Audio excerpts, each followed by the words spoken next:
the high, thin air of the Wyoming wilderness, where the wind whistles through the jagged teeth of the San Pedro Mountains, there are secrets that the Earth was never meant to give up.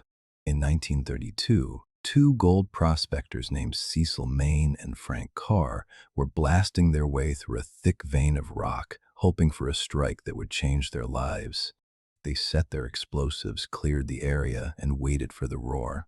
When the dust settled, they hadn't found gold. They had found a doorway into a nightmare. Behind a newly opened cave wall, sitting cross-legged on a natural stone ledge, was a man, but he wasn't like any man the archives had ever recorded.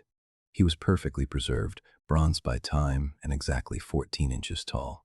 This was the discovery of the San Pedro Mummy, a physical impossibility that challenges everything we think we know about the history of our species.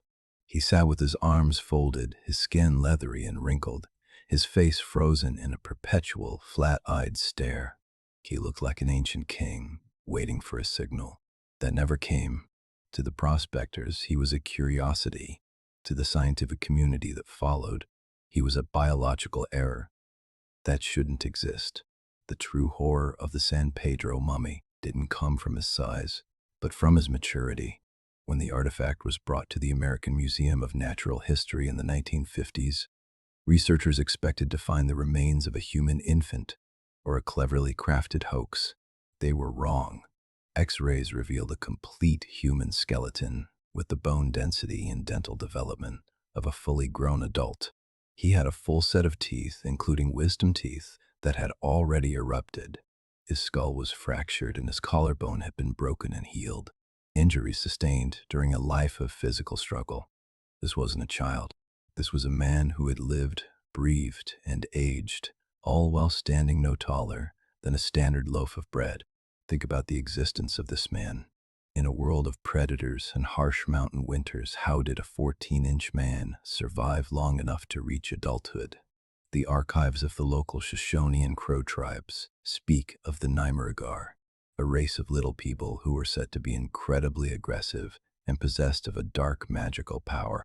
They were not myths to the people who lived there. They were a documented danger. The San Pedro Mummy is the only physical evidence we have that these legends might be based on a terrifying biological reality. He is a 14-inch anomaly that seems to break the laws of physics. By the mid-20th century, the mummy was sold to a private collector and simply vanished. Today, all that remains are the grainy, high-contrast archival photographs and the X-rays that prove he was real. The man found inside the mountain was never given a name, and he was never given a grave. He remains a silent witness to a chapter of history that has been erased. Do you believe the San Pedro Mummy was a lone biological fluke, or is there a city of little people still hidden in the deep veins of the Wyoming rock? Tell me your theories in the comments and join us next week for another 3-minute descent into the unexplained.